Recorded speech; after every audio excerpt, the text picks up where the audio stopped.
Welcome to the AI Show Southwest, the podcast where we explore how organizations are using AI here in the Southwest of the UK. My name is Shane Solomon and I'm co-host with this wonderful man, Matt Greaves. Are you excited about this show, my friend? Thanks, Shane. Yeah, I'm really excited about the show. We've got a great guest in today, which we're going to introduce in just a second. Can't wait to get started. Of course, Matt is the founder and CEO of Southwest AI Solutions. A very exciting time for you at the moment as well. And we're going to be talking about the benefits, the ups, the downs of AI in this series. And I'm super excited to get going. But first of all, we've got to introduce our super duper guest onto the show, and that is Vicki Banthorpe. And Vicki is the founder of Momentum for Professionals, a marketing agency that specializes in supporting professional service firms based here in the Southwest. So I just want to get straight into it. We're super excited to have you here. I'm the viewer, the listener in the studio. And AI, Matt, do you want to kick things off first of all for Vicki? Because we've got this expertise in, Yeah, absolutely. Thanks, Shane. I think, first of all, full disclosure. So Vicki and I used to work together many years ago. So Vicki actually gave me my first marketing break. So I was fresh out of university with a marketing degree, looking for work, and came across this company called SWAT, which is an accountancy training company, and looking for a marketing assistant. And I worked with Vicki for, must have been about, 13, 14 years? Gosh, yes, would be. Yeah, time flew. So you saw the potential in him back then, Vicki? Even back then, yeah, even more so now. It's my little superstar. Indeed. Well, I can honestly say, from a marketing perspective, I absolutely learned from the best with Vicki. So, Vicki, I'm not going to steal your thunder, but Vicki we'll talk about this in just a second in terms of what you're doing at Momentum for Professionals. But starting up the agency, when I started up Southwest AI Solutions, Vicki was the first person I got in contact with to say, look, I'm thinking about starting this company to support other businesses with AI. Would Vicki like to get involved and help me? And she kindly said she would. So, but yeah, enough about me. This is about you. So, tell us a little bit more about Momentum for Professionals and how you support clients with marketing. Yeah, certainly. So I've been going for 10 years. And yes, I work with accountancy firms, professional services firms across the UK. A lot of what I do is putting together the strategy, so giving them a sort of clear direction on where they need to be taking their marketing, how they need to be communicating with their audiences. But then I also get involved with a lot of content creation, and that might be helping them put together pages for the website, blogs, social media content, newsletters, and so on. So some firms I work with on an ad hoc basis, others I'm working with on a monthly basis to sort of really ramp up their marketing and to give it momentum, hence the name of the company. So, but yeah, it's been fun, good times, some challenges like we've all faced, but yeah, it's good. And this is great to be part of this discussion today because AI is the next phase, that we're all trying to sort of come to terms with and how to make best use of. So definitely. Well, I think we can only compare it really to that invention of the internet. I think we can remember when that hit. And we was talking about it earlier on, the kind of thing, do we need a website? What's this website thing? Do we need one of those? But I think you can only compare, from me personally, AI to that moment when that just changed everything, didn't it? Yeah. So, and with that comes a lot of challenges, comes a lot of excitement and mega opportunities, I think, as well, to develop. I think so. And I think to a certain degree, some of the negativity or sort of reluctance to AI that we're experiencing now is probably for Shane and I sort of age group. We can remember sort of the internet coming in and like, oh, it's just a fad. It won't stick. It won't catch on, and looking at the negative aspects of it. But actually, it's the same now. And we were discussing the other day about social media. Social media initially was like, oh, that's not going to work for businesses.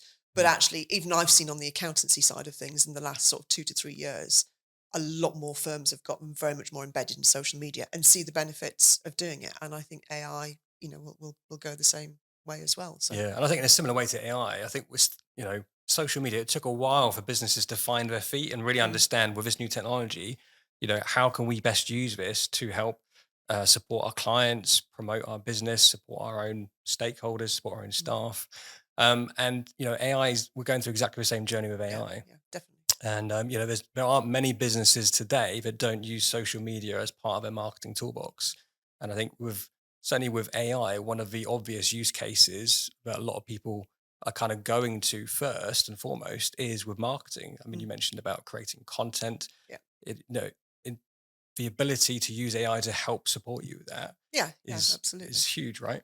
But I think that the word support, I think, is the interesting point there, because actually it's not a replacement for creating quality content that's going to actually connect and engage with your target audience. And I think as part of this whole development of AI, we shouldn't forget the human element. And actually, I think people in marketing should not fear AI, because you still need to have that one-to-one connection and sanity checking and personalizing it, which, AI can do wonderful things. The actual sort of pitch and tone and the tools you can give it to actually sort of give the prompts, but it still doesn't take away from that actually, what exactly are we saying here? What should we be saying? So. Yeah, absolutely. And that's one of the reasons we were so keen to get you on the show, is from a marketer's perspective, how is AI sort of supporting you? How do you see AI evolving to support marketers in the future? Because as you rightly say, there's uncertainty, there's fear in terms of AI replacing tasks or replacing jobs. From my perspective, I don't see it in that way. I see it as an amplifier Mm. to enhance what people do. But we were really keen to sort of get your take on how you see that really helping marketers today. Yeah, no, absolutely. No, I think I think we're all still finding our feet a little bit. Whilst AI, for those that have been involved in the technical side of it, has probably been, in preparation and in production for, decades, in the same way that the internet, when it came to, when it was announced and launched, Tim Berners-Lee had been on with that for decades beforehand as well. So for the rest of us, we're only just sort of catching up with actually what this can do and what it can't do, and how it could be abused, and all the other things that go with it. So we're all sort of learning our way. And I think what you're trying to achieve, Matt, with your new company, and actually this type of setup, let's just be open and honest and talk about it. Absolutely. What are the limitations, but actually what are the opportunities that it can deliver? And so I'm interested to see from all of us, Shane and yourself, in terms of how you're using it. So. I mean, the thing is, I'm seeing podcasts pop up now with virtual presenters, right? So we're actually here. We've all made an effort to come to the studio today to do this show and to talk about things. But, there are AI tools out there that can create podcasts for people. And I look at that and you think, well, but it's like what you were just saying. It's still about the input that you give it, right? So it's still needing that human brain and that kind of feeling that humans have that can put across the emotion into, content and stuff and things that they're passionate about. It's only as good as what you put into it, right? Absolutely. Yeah. A friend of mine works in AI development, and he said to me at the time, he said, Shane, look, it's 80%, of AI is doing some great work, but you still need a good 20% at least of human intervention to kind of poke the fire and fuel it. Yeah. And I think to pull it all together, it's got to, I think from a company's position, certainly in terms of marketing and content, you've got to understand what's your strategy to start off with. Who are we talking to? What is the message that we want to get out? And once you've produced that content, it does need that sanity check. Is this on par with what we want it to achieve? And if not, then we need to change it, and rather than just getting stuff out there just for the sake of it, which I think at the moment, and quite rightly so, because I think there's an element of let's just jump in and do stuff to get it going. And I think we chuckled the other day when we were chatting that, this is our sort of first podcast. And we'll probably look back on this in a couple of years' time and go, oh my Lord. Because until you start doing it and you do more of it and you get more experience and you embrace the technology, we all start off a bit sort of shaky and, you build on it, but you've got to make that start. Yeah, you don't have to be great to start. You just have to start to be great. All right, take that as fine. Shane. Take that as fine. And so what about the whole kind of marketing mix tools for yourself? What are you using at the moment in AI? Have you got any kind of tips or anything like that, how you're using it yourself within your business? Yeah, so, and actually with the help of Matt as well, I've sort of got different AI agents that have helped me with a number of things. One is, content creation, where we've actually created an AI agent, Matt has rather, that actually is very much about the pitch and tone of my business. And so that takes some of sort of the checking out of it, because it's already written in how I personally would write stuff. So that's good because that just saves me a little bit of time doing that. I can apply the same methodology to some of my clients if it's relevant. But I think with a lot of my clients, if I'm writing content for them, being that they're accountancy firms, quite often there's quite factual information we're getting across. So I never rely on anything that's sort of put together. There's a lot of fact checking, and I'll probably spend just as long as actually sort of putting together the content, fact checking it, go onto government websites, going onto sort of relevant professional bodies' websites to say, right, actually, is this correct? Obviously, a lot of it I will know just from my own experience of working in the sector. But if you look at something, that doesn't seem quite right, you've got to sort of drill deeper. So that's it's good. It's a great way of going from I've got a blank page, I've got a blank brain for the minute, writer's block has kicked in. Indeed. What is a good way of actually kickstarting that? And sometimes a lot of my clients who I've worked with for years, I don't use AI. I don't need to use AI because I know their products and services inside and out, and it just flows very easily. But sometimes, you do get that block, and actually just sort of saying to sort of something like ChatGPT, right, this is what I want to say. Can you just give me an opening line or the headline? And it'll come up with something. Yeah, that's great. And then it helps my brain flow sort of thing. And that's invaluable because otherwise, even as a copywriter, you can stare at a blank screen for what seems days, sort of before you come out with stuff. So that's certainly helped. I think one of the big things I've been using more recently is actually using transcripts. So actually recording meetings with clients. So one particular situation I've got is I put together a client case study newsletter for one of my accountancy firms. And I go around a little bit like this, but not sort of being recorded as such.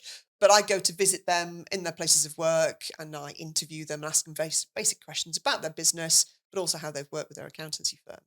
And the last sort of couple of months, I've actually gone out to those people and I've actually been recording it on my phone, just the voice message, but then being able to put that into an AI script to say, actually, can you take this transcript?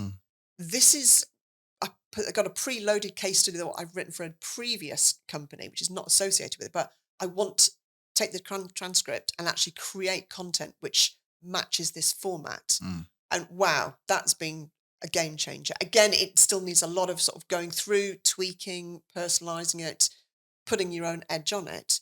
But that saved me a lot of time. And then ultimately my clients a lot of time as well, in terms of bringing that together and coming up with quite a dynamic piece of content, which would have taken sort of 2-3 days to put together beforehand. So that's been really useful, definitely. And I guess that's a real game changer when, you are conscious of time and how much time you're spending, and anywhere you can save time that you can reinvest back into supporting your clients and supporting your business, it's worth saving that time. Yeah. And if you are like yourself, when you are attending client meetings, or if you're someone who is chairing meetings internally for your company and you're having to write up minutes and actions, I know from experience that can take a lot of time to physically then, go from your scribbled down notes to then typing that up. Whereas being able to just upload that into an AI assistant and convert that into a report or meeting minutes and actions is just absolutely valuable. Yeah, no, absolutely. It was nice to hear about the whole fact checking bit as well, because I know that I've had a client recently, accountancy, funny enough, who wanted some video productions doing. And they were saying that they instructed an agency, a social media agency, and they were literally doing all their blogs, pretty much AI. They could tell without even checking stuff, and it was coming back with like American kind of references to tax implications that were about the UK. And they said they ended up obviously getting rid of them because they said they would just literally give them AI content without fact checking it. And again, it's all about what you put in to get out, but you've got to glance over, you've got to go through it again. It's an enhancer. We was talking before the show. Absolutely. In my opinion, 100%. It puts that gloss over the top of things. And that's something we always advise our clients to do, is never trust the output 100%. You've always got to fact check it. You've always got to review it. You might want to put your own personal spin on it as well.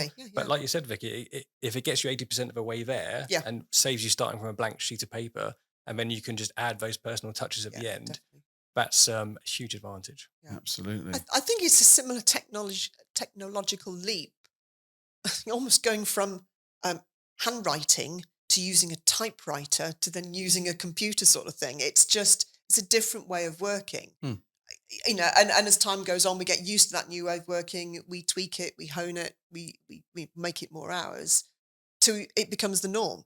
Correct. So we're just on that journey at the moment, at the start of it, really, in terms of how it's going to actually pan out. But yeah, there has to be a word of caution with it, as it does in anything, really. So it's just changed as well. It's like people will say, if you go on a train, everyone's just looking at their phones, just scrolling through phones.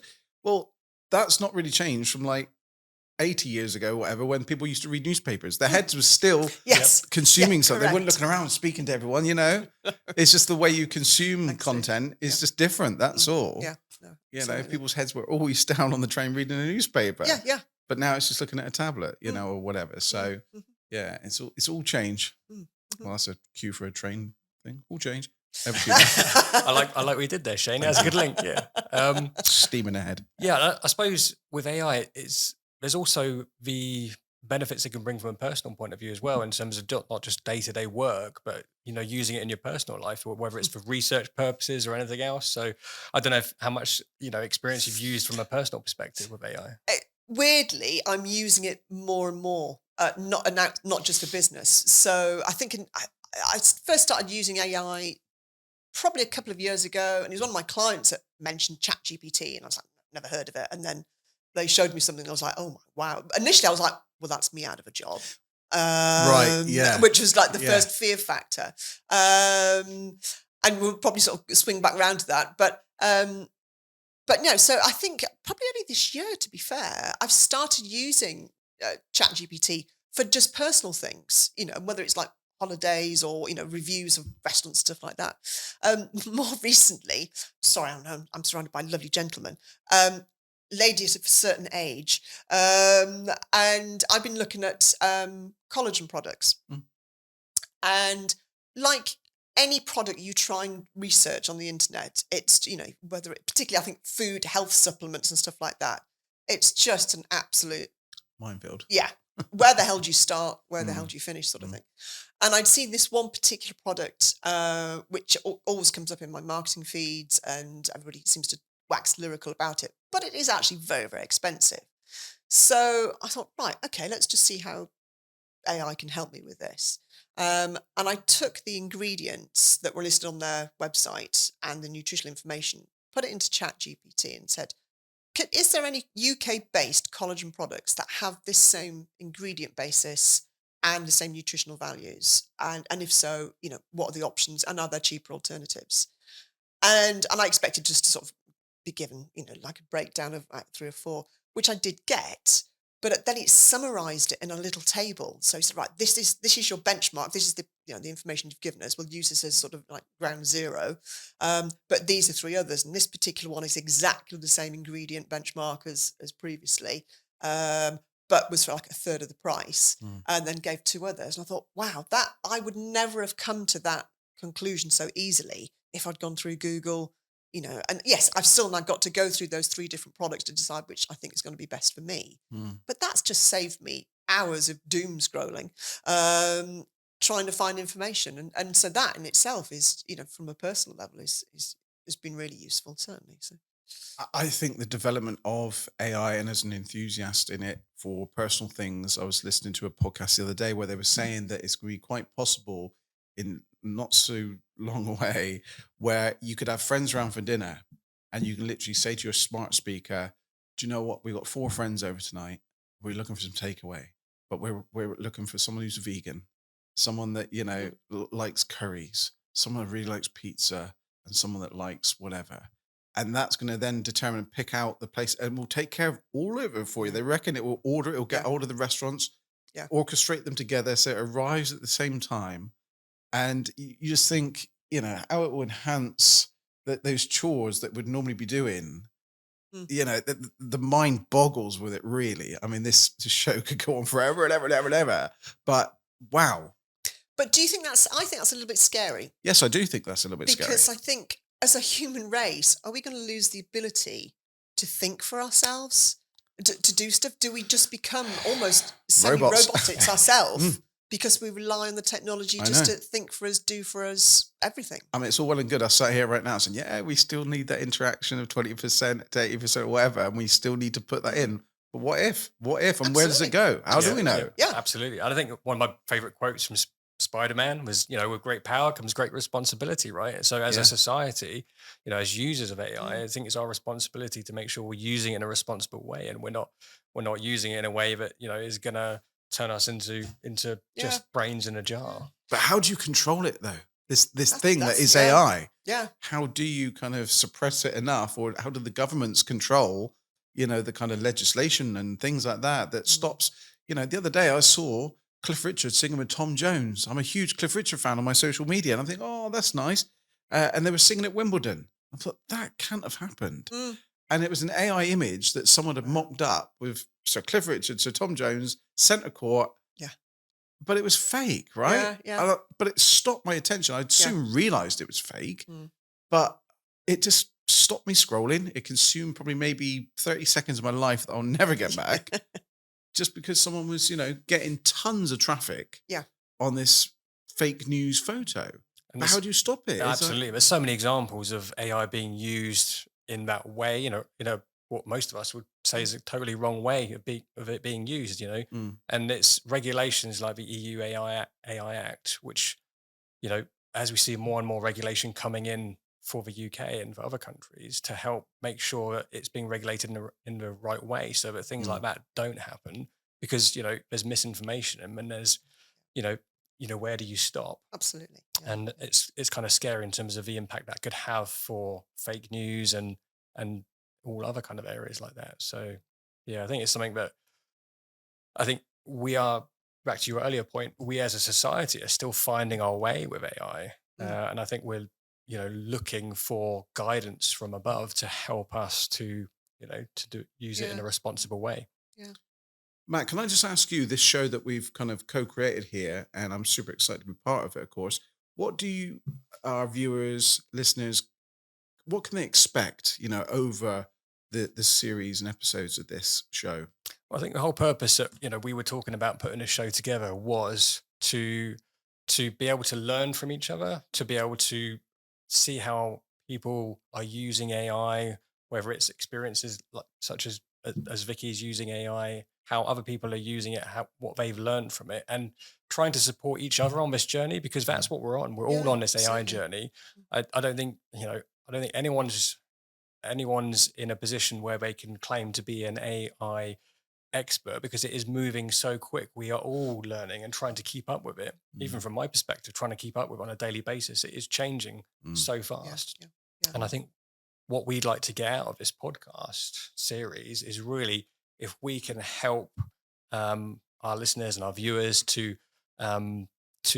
learn from how other people are using AI, open people's eyes to the opportunities, discuss openly, the issues or potential negative impacts, and how we might, mitigate those. But I think having that open dialogue, rather than AI being a silver bullet, which I don't think any of us think it is, it's more of a case of, look, what are the limitations of AI as well as the opportunities? Yeah.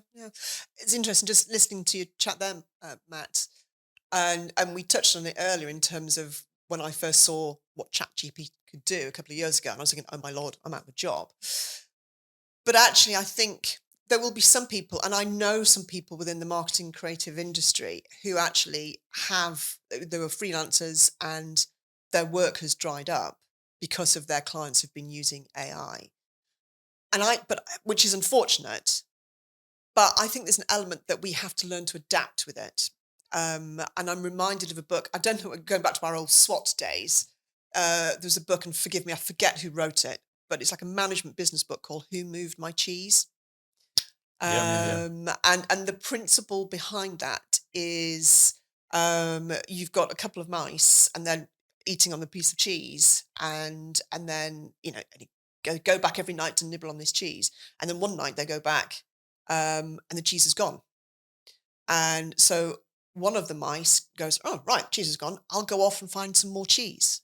I'll adapt. I'll change. I'll do whatever it needs. I need to feed myself. The other mouse goes, oh, it's not here tonight. Oh, well, I'll go back tomorrow night. oh, it's not here tomorrow night, I'll keep going back, and doesn't change anything. And that's the principle that we need to be doing here. It's certainly for marketers in terms of, oh gosh, don't do AI sort of thing. I think we have to embrace it and adapt it in our own businesses and in our marketing departments if we're sort of employed marketeers, to get the best out of it and go with that flow. Not let it consume us, but actually adapt, and be open to that change and adapting, to see where it takes us and use it as a opportunity. Don't view it as a threat, or don't view it as something that's it's just a flash in a pan. It will never last, sort of thing. Clearly, it is going to last because the tech companies are spending billions and billions and billions on making sure that it does. So it's here to stay, and I think with what you're saying there, for things to change, we have to change. That's the thing. You can't keep expecting the same absolutely result if you keep going with it. So, well, I tell you what, it's getting to that part of the show where we need to start rounding up shortly, because we like to try and keep these podcasts within 30 minutes, so it's that commute to work, or if you're in the gym now really smashing out those steps and everything. We appreciate you listening. But Matt, anything you'd like to add to any of the questions to Vicki whilst we've got the genius here? Or I think just to recap on what Vicky's last point, actually, the AI train has left the station. There's no putting it back in the box. And yes, people will, start to adapt to it at different rates. Some people are very excited about it and want to jump in straight away. Other people, it's going to take time, and understandably so. It's not going to happen overnight. But I think the important thing really is just, being able to sort of support people through that change, and just recognizing that this isn't the first time we've encountered a change like this before. It's really easy to think things have stayed the same and will always be the same, and things won't change. But it's not that long ago that, as Vicky said, the internet came on in the late 1990s. Before then, no companies had websites. Now there's very few companies that don't have a website. The social media side of things. It is it's change, and change is sometimes difficult, but we're all kind of going through this together, and it's about not doing it alone. I think when you're reaching out and whether it's through community networks, whether it's through learning online, whatever it might be, just doing it together and collaborating, I think that's the best thing, because we are all on this AI journey together, and hopefully learning from each other's experiences.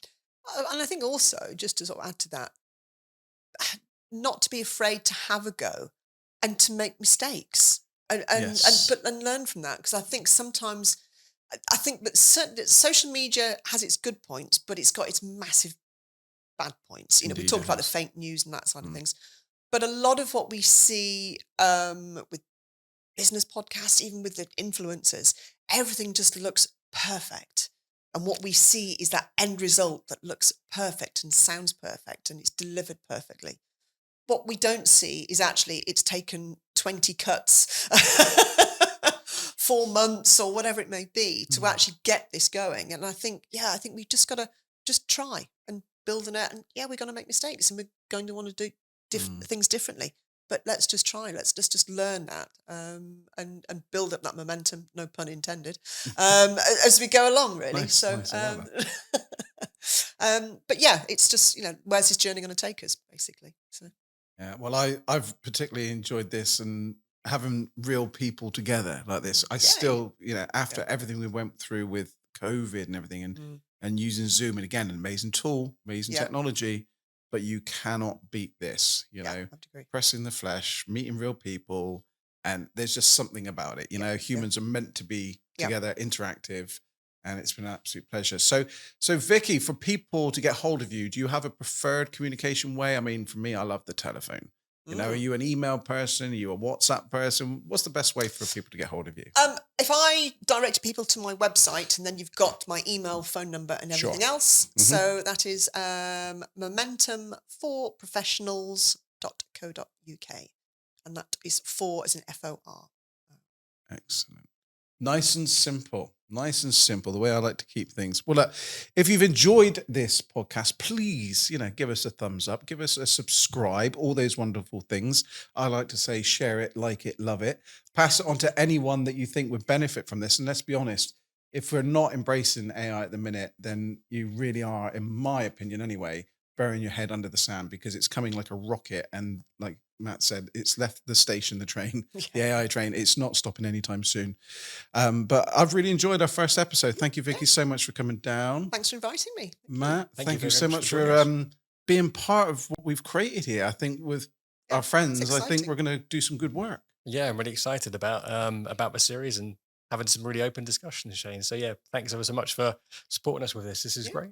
Pleasure. Well, as always, we'd like to say thank you very much to our producer, Jay Kennett, behind the decks today, both audio and visual. Thank you very much, Jay. And until the next episode, we'll see you soon.